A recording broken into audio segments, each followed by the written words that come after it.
Satyavani TV ప్రేక్షకులకు మరొక పర్యాయము ప్రభు యేసు నామములో శుభాభివందనాలు.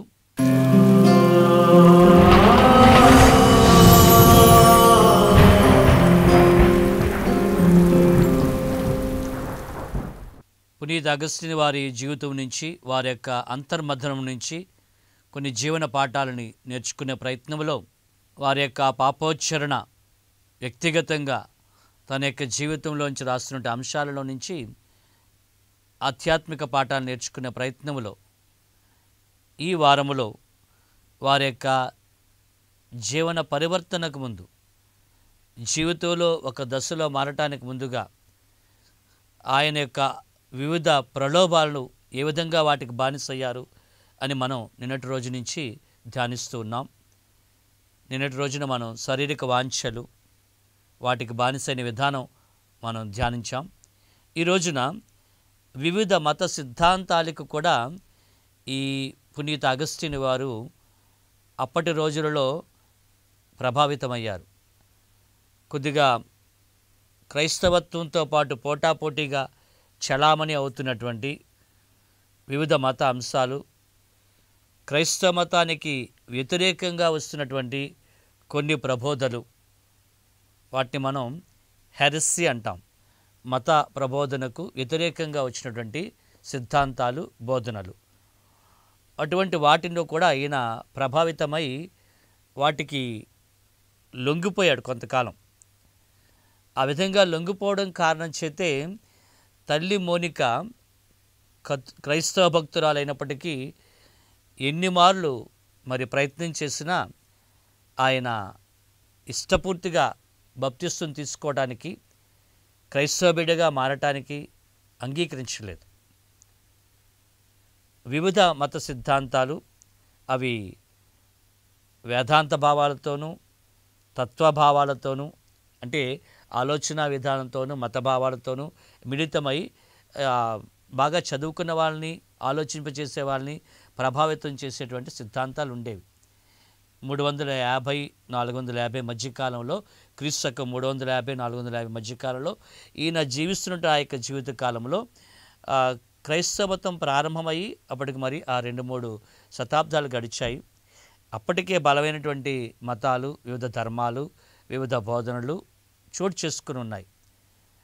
వాటిలో ఒకటి బాగా విస్తృతంగా ఉన్నటువంటి ఒక విధానం, ఒక పద్ధతి, ఒక తత్వం మ్యానికేయిజం అనేటువంటి ఒక మత సిద్ధాంతం. ఆ మత సిద్ధాంతాన్ని తీసుకుని వచ్చిన వ్యక్తి పర్షియా దేశం నుంచి మానీ అనేటువంటి ఒక వ్యక్తి కాబట్టి మ్యానికేయిజం ఆయన బోధన ప్రారంభించిన తత్వం కాబట్టి ఈ ఆలోచన విధానానికి అగస్టిన్ వారు చాలా ప్రభావితమయ్యారు.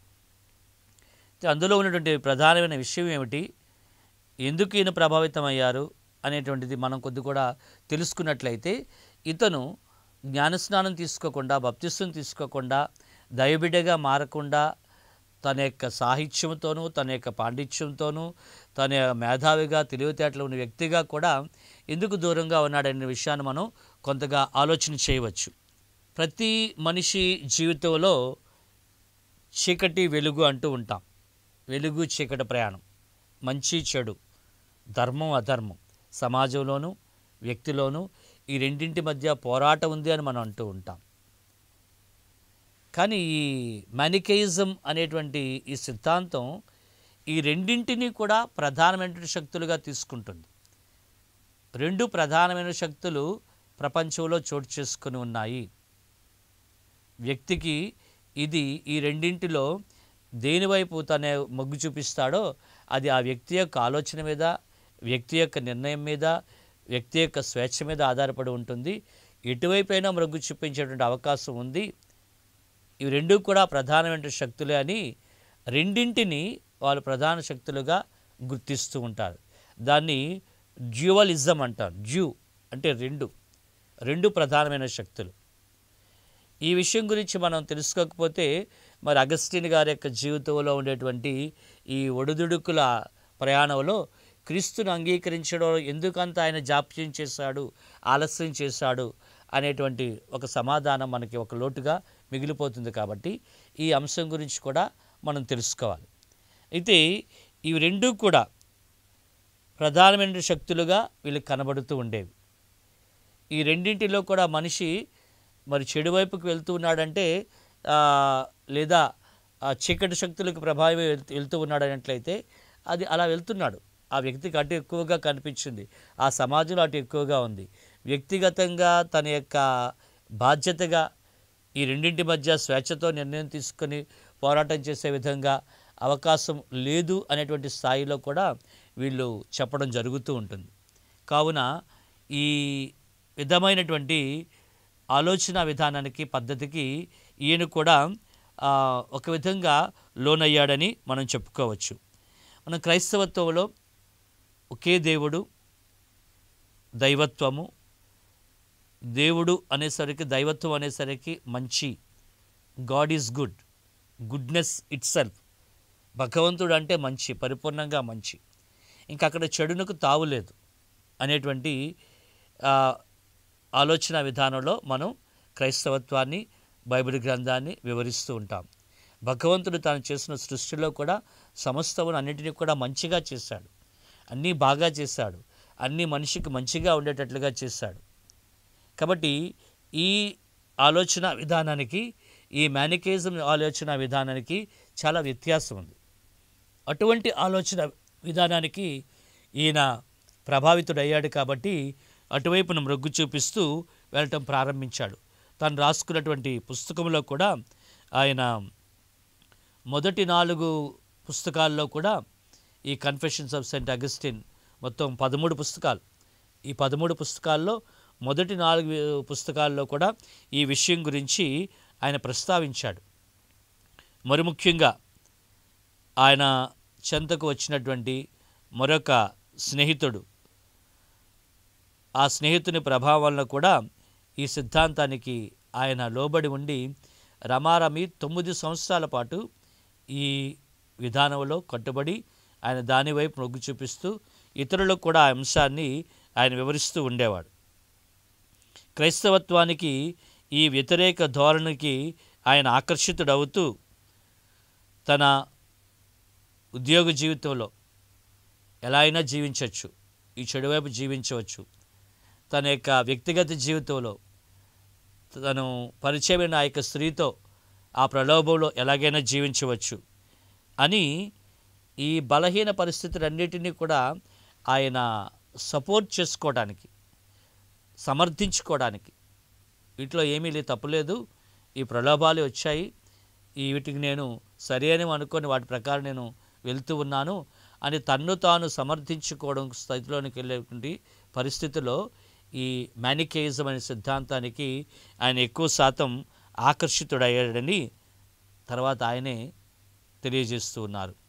ఈ చెడు ప్రభావం ఎక్కువగా అది కన్వీనియంట్గా ఉన్న కారణం చేత, అది సులభంగా ఉన్న కారణం చేత, దానికి ఆకర్షితులైన కారణం చేత దానిలో ఆయన కూడా ఒక భాగమై తన స్నేహితులతో పాటు ఈ సిద్ధాంతాన్ని నమ్ముకోవడం, ఆ సిద్ధాంతం ప్రకారం ఇతరులకు కూడా ఇదే బాగుంది అని వాళ్ళను కూడా ఈ సిద్ధాంతాలను తీసుకొని రావడం జరిగింది.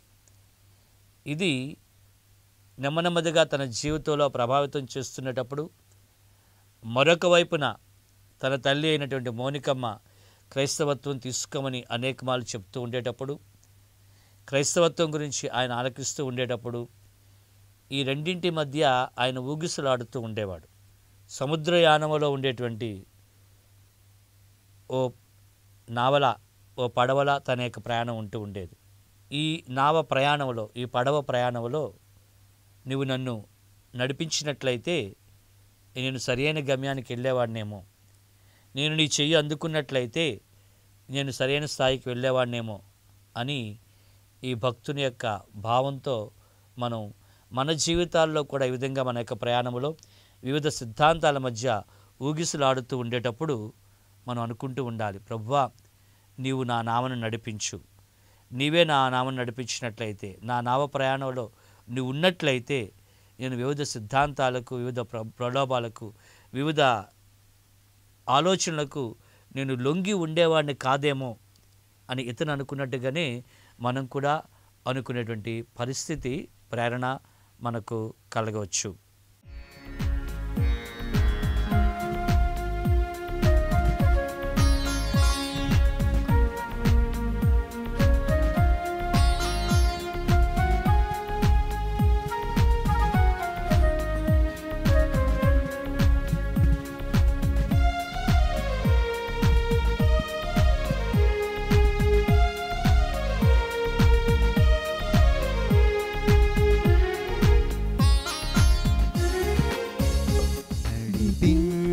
నడిపించునావా నడి సాంద్రమున దేవా నవజీవన మార్గమున నా జన్మ తరింపా నడిపించునావా.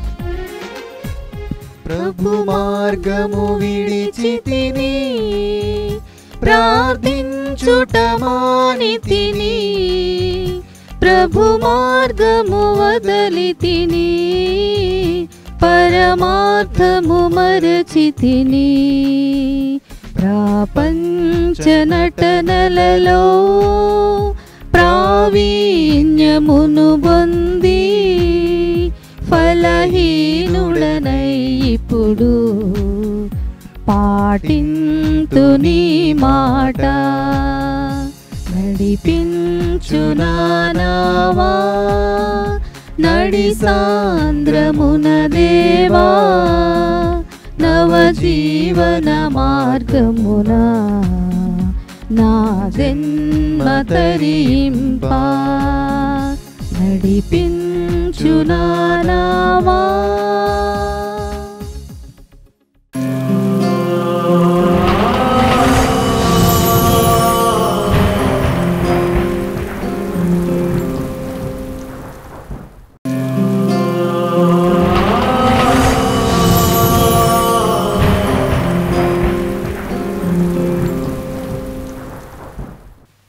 వివిధ సామాజిక ఆలోచనలు, వివిధ ఆలోచన విధానాలు,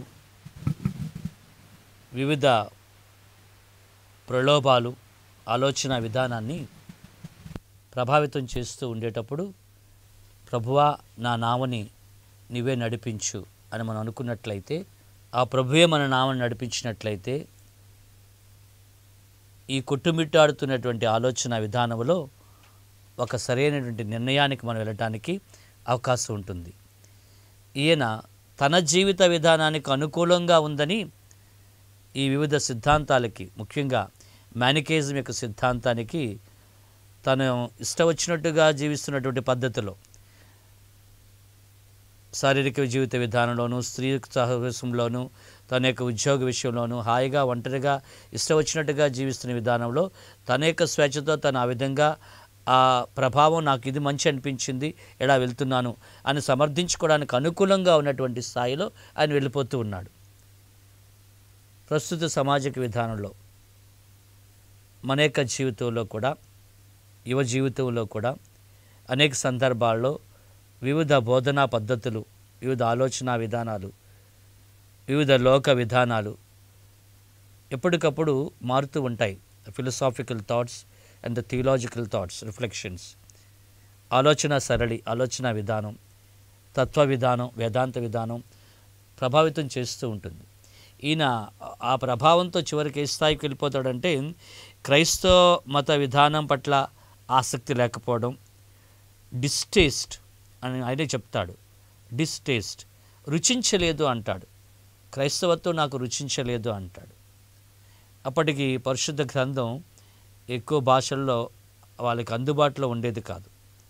ఉన్నటువంటి లతీన్ భాషలో ఉన్నటువంటి ఆ యొక్క పరిశుద్ధ గ్రంథం కూడా వాళ్లకు సరైన విధంగా అందుబాటులో లేకపోవడం కానీ, ఆ భాష పూర్తిగా రాలేకపోవడం వల్ల కానీ ఆ పరిశుద్ధ గ్రంథం కూడా నాకు రుచించలేదు అంటాడు. ఈ రుచించకపోవడం చివరికి ఏ స్థాయికి తీసుకొని వెళ్ళిందంటే, ఇంకా ఈ క్రైస్తవత్వం సనాతన పద్ధతిలోనే ఉంది. అంటే పూర్వవేదం నుంచి తీసుకున్నట్లయితే యావే దేవుని యొక్క, తండ్రి దేవుని యొక్క ప్రణాళిక ప్రకారం ఉండే ఆ యొక్క పరిశుద్ధ గ్రంథంలో ఉన్నటువంటి ప్రథమ భాగంలో ఉన్నటువంటి ఘట్టాలను తీసుకున్నట్లయితే ఇవి ఎప్పుడో ఇంకా పాత సిద్ధాంతాలాగానే ఉన్నాయి. ఇది నాకు రుచించటం లేదు, అందుకని నేను బైబిల్ కానీ, క్రీస్తుని కానీ, క్రైస్తవత్వాన్ని కానీ అంగీకరించడం లేదని 9 ఏళ్ల పాటు ఆయన దూరంగా ఉంటాడు.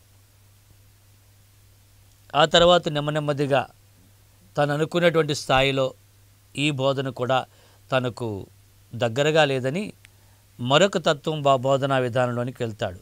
దానికి ముందుగా ఎప్పటి నుంచో ఉండేటువంటి ప్రపంచ గ్రేట్ ఫిలాసఫర్ ప్లేటో యొక్క సిద్ధాంతాల్ని మరొక పర్యాయం ఆయన యొక్క అనుచరులు వెలికి తీసుకుని వస్తారు. దాన్ని నియో ప్లేటోనిజం అంటారు. మళ్ళీ నవీనంగా కొత్తగా ఆ ప్లేటో యొక్క సిద్ధాంతాలని వివరించడం. అది వివరించేటప్పుడు ఇక్కడ మనం చూస్తుందంతా కూడా ఒక స్థాయి ప్రపంచం, దీనికంటే ఒక ఉన్నత స్థాయి ప్రపంచం ఉంది. ఈ 2 స్థాయిలు ఉన్నాయి. మనం ఇప్పుడు ఉండేటువంటిది క్రింద స్థాయి. ఈ స్థాయి భౌతికమైన స్థాయిలో మనం జీవిస్తున్నాం. మరొక ఉన్నత స్థాయి ఉంది అని ఈ 2 విధానాల గురించి వాళ్ళు వివరిస్తూ ఉంటారు. మరికొంత సంవత్సరాల పాటు ఈయన అగస్టిన్ వారు ఆ విధానంలోనికి వెళ్ళడానికి ప్రయత్నం చేశాడు. చివరికి అది కూడా ఆయనకు రుచించిన సమయంలో ఆయన మరలా అన్వేషణ ప్రారంభిస్తాడు, వెతుక్కుంటూ వెళ్తాడు. ఇలా అతను మారటానికి ముందు తల్లి చెప్తున్నప్పటికీ, తను పుట్టినటువంటి ఆ యొక్క క్రైస్తవ వాతావరణంలో పుట్టినప్పటికీ, తల్లి అనేక విషయాలు బోధిస్తున్నప్పటికీ వీటన్నిటిని కూడా పెడచెవిని పెట్టాడు. బైబిల్ గ్రంథం చదవటానికి దానికి అందుబాటులో ఉన్నప్పటికీ అందులో ఉన్నటువంటి విషయాలు ఆసక్తితో చదివి గ్రహించడానికి ప్రయత్నం చేయలేదు. వీటికి బదులుగా తనకు ఆశ కలిగిన వాటికి, తను ఎక్కడ రుచిస్తూ ఉందో, తన విధానానికి, తన జీవిత విధానానికి ఏవి దగ్గరగా ఉన్నాయో ఆ సిద్ధాంతాలలోకి వెళ్ళడానికి, అవే తన స్నేహితులతో కలిసి పంచుకోవడానికి, తన స్నేహితులకు ఆ సిద్ధాంతాలు వల్లించడానికి, నలుగురు కలిసి వాటి గురించి ముచ్చడించుకొని వాటిలో మెలకటానికే ఆయన ప్రయత్నం చేశాడు. అలా చాలా కాలం తన మార్పుకు ముందు క్రైస్తవత్వానికి దూరంగా ఉండటానికి కారణం అదే అని ఆయన వివరిస్తూ ఉన్నాడు. మత్తయి సువార్త 7వ అధ్యాయము 17వ వచనములో, మంచి చెట్టు చెడు పండ్లను, చెడు చెట్టు మంచి పండ్లను ఇయ్యలేదు, వాని ఫలమున బట్టి మీరు వాటిని గురించి తెలుసుకుంటారని మత్తయి సువార్త 7వ అధ్యాయము 20వ వచనంలో కూడా మనం చూస్తూ ఉన్నాము. తాను ఉన్నటువంటి వాతావరణాన్ని బట్టి, తాను ఏర్పరచుకున్నటువంటి వాతావరణాన్ని బట్టి, తాను ఏర్పరచుకున్న చెడు స్నేహాన్ని బట్టి ఆయన ఈ ప్రలోభానికి గురి అయి, తాను ఎక్కడైతే ప్రారంభంలో ఎటువంటి విధానంలో పుట్టి పెరిగాడో దాన్ని ఆయన దూరం చేసుకున్నాడు. ఆ ఫలాలని అతని చేతులారా పోగొట్టుకున్నాడు. ఎన్నో ఏళ్లపాటు ఆయన ఈ మత బోధనకు, క్రైస్తవత్వానికి, క్రీస్తుకు, బైబిల్ గ్రంథానికి దూరంగానే ఆయన జీవించాడు. దర్శన గ్రంథం 21వ అధ్యాయము 8వ వచనంలో మనం చూస్తూ ఉన్నాము. పిరికి వారికి, వక్రబుద్ధులకు, విశ్వాసరహితులకు, హంతకులకు, వ్యభిచారులకు, అసత్యవాదులకు గంధకయుక్తమైన అగ్నిగుండమే తగు స్థలము అని. అసత్యవాదులకు కూడా ఈ జాబితాల వారు కూడా చేర్చబడ్డారు. సత్యమును, సత్యదైవాన్ని, నిజదైవాన్ని, నిజ బోధనను, ఆయనకు అందుబాటులో ఉన్నటువంటి వాటిని ఆయన దూరం చేసుకుంటూ వివిధ సిద్ధాంతాలు, వివిధ ఆలోచన కలయికతో ఉన్నటువంటి అసత్యవాదనలకు ఆయన దగ్గరై, చేరువై ఈ గంధకమయమైనటువంటి అగ్నిగుండంలోకి ఆయన వెళ్ళేటువంటి స్థాయిని ఆయన తెచ్చుకున్నాడు. అది ఆయన గ్రహించాడు. అది తన జీవితంలో ఒక మరణమని ఆయన గ్రహించినటువంటి పరిస్థితి ఏర్పడింది. అంటే తాను తనంతట తానుగా ఈ మరణ స్థాయిని తన జీవితంలో తెచ్చుకుంటున్నాడు. ఆ పతన స్థాయికి వెళ్తూ ఉన్నాడు. అందుకు తాను వెతుక్కుంటూ వెళ్తున్నటువంటి ఆ యొక్క పరిస్థితుల్లో తనకు అనుకూలంగా ఉన్నటువంటి ఈ సిద్ధాంతాలకు, ఈ ప్రబోధాలకు, వాటన్నిటికీ కూడా ఆయన దాసుడై, ఆయన వాటికి లొంగి ఆ విధానంలో జీవిస్తూ అలా వెళ్తూ ఉన్నాడు. మరి ముఖ్యంగా తన స్నేహితుల ప్రభావాలను కూడా ఆ విధానంలోనే ఈ మనకు అనుకూలంగా ఉంది, ఇది మనకు బాగానే ఉంది అని అనుకుంటూ వెళ్ళే వాతావరణంలో ఆయన పెరిగాడు. ఒక గ్రామాన్ని, ఒక కుటుంబాన్ని తీసుకుందాం మనం. ఆ గ్రామంలో, ఆ కుటుంబంలో అందరూ మంచి చెప్పేవాళ్ళు అయినట్లయితే, అందరూ నిజం చెప్పేవాళ్ళు అయినట్లయితే, ఒకరి హితం ఒకరు మంచి మరొకరు కోరుకునే వాతావరణం ఉన్నట్లయితే, ఆ గ్రామాన్ని, ఆ ఇంటిని మనం చూసినట్లయితే మనం పసిగట్టేస్తాం, ఇది మంచి కుటుంబం, ఇది మంచి గ్రామం, చక్కని వాతావరణం ఉంది అని. అంటే మంచిని కోరుకునేటువంటి, సత్యాన్ని పలికేటువంటి, ఒకరితో ఒకరు తోడ్పడేటువంటి వాతావరణం ఉన్నటువంటి ఆ యొక్క పరిస్థితిలో అక్కడ మంచి నెలకొంటూ ఉంటుంది. కానీ ఇతడు తాను పెరిగినటువంటి వాతావరణం, తన చుట్టూ ఏర్పరచుకునే వలయము దానికి విభిన్నంగా ఉండేది. కాబట్టి ఆ ప్రలోభాలకి ఈయన దాసోహమయ్యాడని తర్వాత స్థాయిలో ఆయన అంగీకరిస్తున్నాడు. ఈ ప్రథమ స్థాయిలో ఈ ప్రలోభాలకు గురి అయి దైవమునకు, క్రీస్తుకు, బైబిల్ గ్రంథానికి, క్రైస్తవత్వానికి ఈయన దూరం అయ్యాడని మనం గ్రహిస్తూ ఉన్నాము. ఓ ప్రభువా, ఈ తపస్సుకాల ధ్యానాంశములో ఈ 6వ రోజున వివిధ సిద్ధాంతాలు, పాండిత్యం కలిగినటువంటి, తెలివితేటలు కలిగినటువంటి, మేధావి అయినటువంటి అగస్టిన్ గారు తనకు అనుకూలంగా, తన స్నేహవర్గానికి, తన యొక్క జీవిత విధానానికి అనుకూలంగా ఉండే సిద్ధాంతాలని అంగీకరిస్తూ క్రీస్తుని తృణీకరించినటువంటి, క్రీస్తుకు దూరమైనటువంటి, ఒకే దైవమునకు దూరమైనటువంటి సిద్ధాంతాలు చూస్తూ ఉన్నాము. ఆ ప్రలోభాలు చూస్తూ ఉన్నాము.